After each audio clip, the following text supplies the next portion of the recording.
What if I told you the reason most people feel lost, stuck, or defeated is because they don't even realize they're in a game, not just any game, but the ultimate one, life.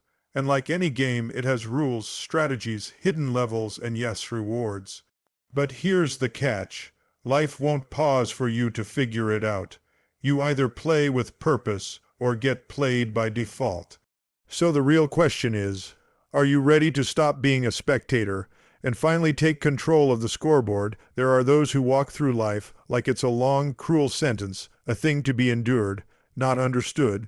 They speak of bad luck and broken dreams, of time slipping through their fingers like dust in a desert wind. But I've come to believe something different, something simpler, and maybe truer. Life, you see. Life is a game, not a game in the cheap, careless sense, but in the way a river plays with rocks, bending, shaping, testing. It's not meant to destroy you. It's meant to teach you. I grew up around men who worked with their hands, who carried the weight of quiet disappointments and unspoken dreams, and I saw it in their eyes, that feeling of having missed something, like they were handed a game board without being told the rules. They were good people, hardworking, honest, but they never learned how to play. Because here's the thing about this game, it doesn't hand out instructions. There's no blinking arrow telling you which way to go, no buzzer when you make a mistake. It just moves quietly, patiently, watching, and the ones who thrive, they're not the lucky ones. They're the ones who took time to understand the game itself, the ones who stopped blaming the cards and learned how to play their hand. You see, the game of life isn't fair, but it is winnable. Not because it gives you what you want, but because it gives you what you need to become stronger, sharper, wiser. The pain, the loss, the setbacks, they're not punishments. They're part of the level-up process. This isn't about pretending life is easy, it's not. But once you start seeing it as a game, you stop taking every failure personally. You begin to see strategy where others see chaos. You start asking not why me, but what's the next move? And maybe that's the secret, not to control life, but to learn its rhythm, to stop resisting and start responding, to play fully, fiercely with everything you've got. So today I'm going to show you how to play this game, not just survive it, but master it. To pick up the pieces, learn patterns, and start moving like someone who finally knows the board. Because the clock's ticking, the game's already in motion, and it's time you stopped sitting on the sidelines of your own life. Learn the rules before you move. There's a boy I once knew lived down the road from a dusty Texas town where men wore silence like a second skin and worked their hands to the bone because they thought that's what life demanded. That boy, he didn't know much, but he moved fast, always chasing, always swinging. Life to him was just reaction, hit back when hit, run when scared, grab what you can before it disappears. And I watched that boy grow tired, bitter, and confused. Not because he didn't try, but because he never stopped to learn the rules before he moved. Now I'm not talking about the kind of rules they teach in school. I'm talking about life's invisible code, the way things work beneath the surface. The stuff no one tells you, but everyone expects you to understand. Because life, whether we like it or not, is a game. And every game has rules. You wouldn't step onto a chessboard and move like it's checkers. You wouldn't walk into a storm without knowing where shelter is. But every day, people are moving through life without the slightest clue how it's played. They think working harder guarantees success. They think being kind will always mean others are kind in return. They think waiting patiently means something good will eventually fall into their lap. And when none of that happens, they get angry. They blame the system, their childhood, the government, God. But maybe the truth is harder than that. And simpler, too. You're making moves without understanding the game. Understand before you act, before you take your next step in life, whether it's a job, a relationship, a dream, or a decision. Ask yourself this. Do I really understand how this works? Not emotionally, not wishfully, but really. Do I know how to manage my time? Do I understand how people make money, not just earn it, but grow it? Do I know how trust is built and how quickly it can be broken? Do I understand the power of habits, routines, and discipline? Most don't, and it's not their fault. No one ever sat them down to explain it. But here's the beauty of it. You can learn. No matter how old you are, how far behind you feel, How messy your past was, you can stop right here, right now, and start learning how life works. Not guessing, not hoping, learning. Wisdom is the advantage you want to win in life. It's not about being lucky. It's not about being rich, handsome, or popular. It's about being wise. The man who understands how something works, how people behave, how money flows, how influence grows, that man will always beat the man who just tries hard but knows nothing. That's why life rewards the student.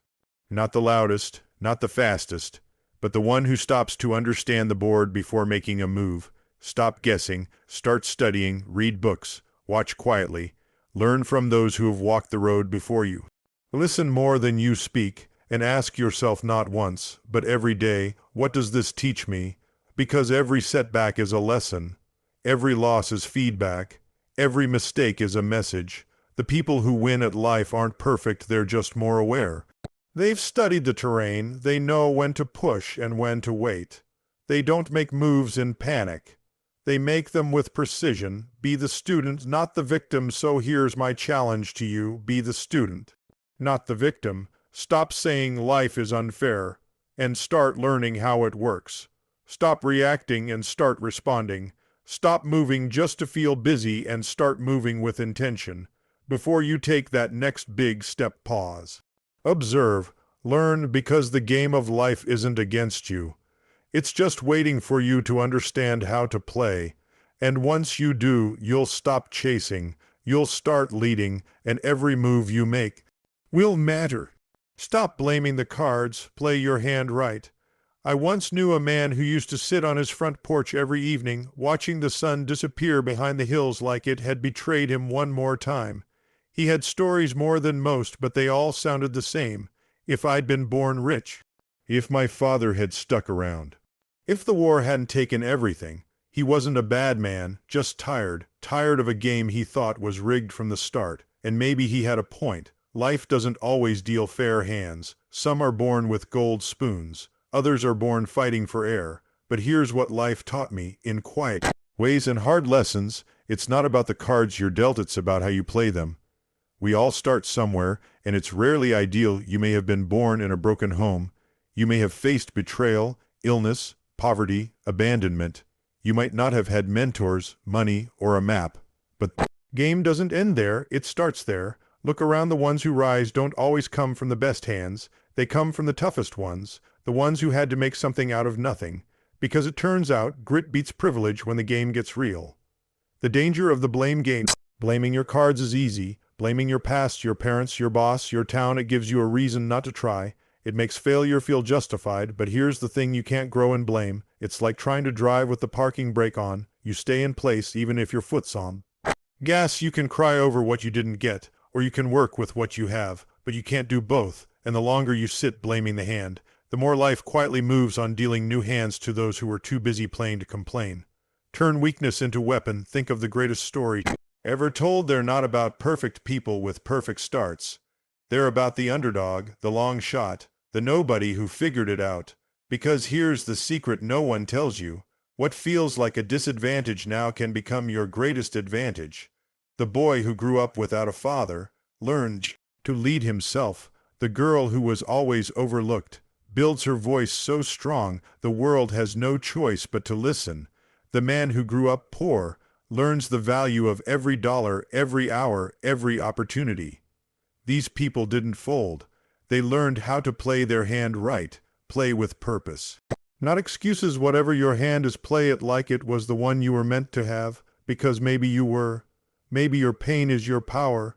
Maybe your disadvantage is your drive, but only if you stop blaming and start building. You can't change where you started, but you sure as hell can't decide where you go. Pick up your cards and play. So here's my message to you. Plain and simple. Stop blaming the cards. Pick them up, learn them, use them, play. Maybe life gave you struggle so you'd learn strength. Maybe it gave you loss so you'd find what truly matters. Maybe it gave you silence so you'd discover your own voice. The game isn't about waiting for a better hand. It's about getting better at playing the one you've got. Right now, today, take a long look at your life, the pain, the lessons, the odds, and then say, this is my hand. I'm going to play it better than anyone ever expected, because that's how legends are made, not by luck, but by those who stop blaming and start playing. Every loss is just a level up in disguise. There's a kind of silence that falls after a man loses something he gave his whole heart to. It's not loud like anger, not sharp like fear, it's just still, like a windless day over dry land. I've seen it in the eyes of men who lost their farms, fathers who buried sons, and young folks who dreamed big and fell harder. But here's the truth no one tells you when the dust settles and your hands come up empty. Every loss you suffer isn't the end of you, it's the beginning of something else. A deeper strength, a clearer mind, a braver heart. In this strange, hard, beautiful game we call life, loss isn't a curse, it's a disguised level up. Loss hurts, but it teaches what success never could. We like to talk about wins, success stories, the breakthrough moments, but the truth is, success teaches very little. It makes you comfortable, it makes you soft. Loss breaks you open, and when something breaks you can finally see what was inside. You find patience you didn't know you had. You discover your ability to endure. You begin to see clearly what actually matters, not in theory, but in your gut. Ask anyone who's grown into someone unshakable, and I'll bet behind that strength is a heartbreak, a betrayal, a fall they thought they'd never recover from. But they did, and they didn't just recover, they leveled up. The hidden gift inside the fall, it's hard to believe, I know, especially when the pain is fresh, and the future feels like a question mark. But every time you lose something, life gives you something back, not in the way you expect, not always in money or comfort or applause, but in wisdom, in fire, in the kind of clarity that only comes from being forced to start over. Because you can read about strength all day long, but only loss teaches you how to build it from scratch. You're not starting over, you're starting wiser. There's something powerful about falling and standing back up. Not just because you made it back to your feet, but because now you know the terrain. You've seen what rock bottom looks like, and you're no longer afraid of it. That's why you're not starting over, you're starting smarter. Your next move has more intention, your next dream has more depth, and your next risk gets made with eyes open. This is how we grow, not in the sunshine, but in the storm. Leveling up isn't flashy, it's internal. We think of leveling up like a video game, new rewards, big wins, bright lights. But in life, it's quieter than that. Leveling up might look like setting boundaries where you used to say yes to everything, walking away from what no longer serves your soul, choosing growth over comfort even when no one claps for it. Loss strips away the noise and reveals the real you, and once you meet that version of yourself, you'll never settle again for less than you deserve. Call to action. Honor the loss, then rise. So here's what I want to say to you. From one human soul to another, if you've lost something good, it means you had the courage to try. It means you stepped into the ring while others stood in the stands. Now, it's time to level up. Pick yourself up, even if your legs are shaking. Look at the ashes and choose to build again. Wiser, tougher, stronger. Life didn't break you, it built you. So don't let that loss go to waste. Don't let that pain just sit there. Use it. Turn it into fuel. Let it shape your next chapter into one hell of a comeback story. Because the truth is simple. Every loss is a disguised upgrade. Those brave enough to rise again, play with strategy, not emotion. In the same style next. Play with strategy, not emotion. There's a boy I remember from my younger years, quick to speak, quicker to fight. Life hit him and he swung back harder, not with reason, not with planning, just fire. He thought that was strength, and maybe for a while it worked. But fire burns out, and when it did, he was left with scorched bridges, missed chances, and more regret than he knew what to do with. See, most people think life is about feeling, about heart, and don't get me wrong, heart matters. But heart without strategy is like a ship with no compass. You can row with all your might, but you'll still be lost. Because here's the truth, if you want to win in life, you can't just play with emotion. You have to play with strategy. Emotion is natural, but strategy is necessary. We are emotional creatures. It's part of being human. We feel joy, rage, heartbreak, pride, and those feelings. They're real, but they are not reliable. They rise fast, fall hard, and often lead us into storms we could have avoided. Emotion says, react now. Strategy says, wait, watch, plan.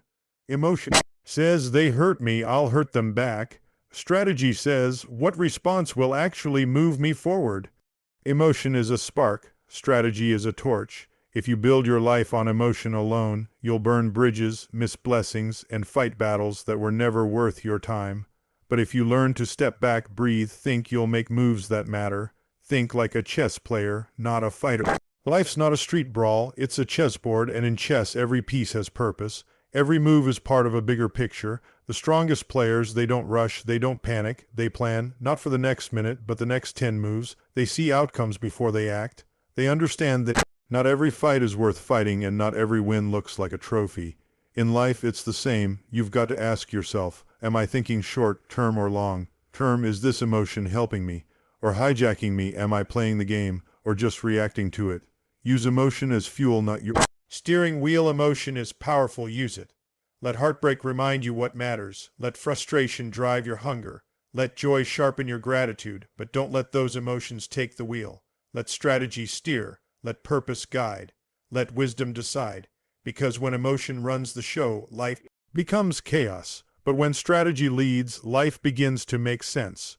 Real strength is control. We live in a world that glorifies impulse. Speak your mind. Clap back. Don't let anyone disrespect you.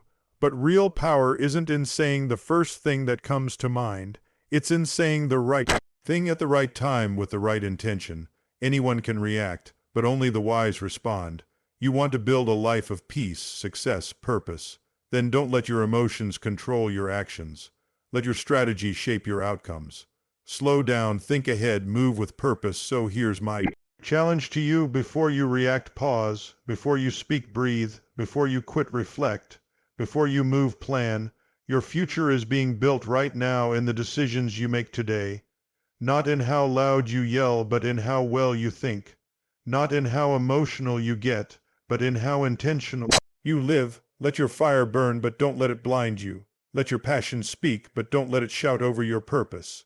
Let your heart feel, but let your mind lead. Because life is not just about fighting hard, it's about playing smart. And the ones who win aren't the loudest, aren't the angriest, aren't even the fastest. They're the ones who play with patience, with wisdom, with strategy. Stay in the game, that's how you win. There's a certain kind of man you meet in quiet towns, the kind who's lived through more than he says. His hands are calloused, his eyes a little tired, and when he speaks, it's not to impress. It's to share something true. I once sat next to a man like that on a rusted bench outside a gas station. I asked him what made the difference in life, what separates the ones who make it from the ones who don't.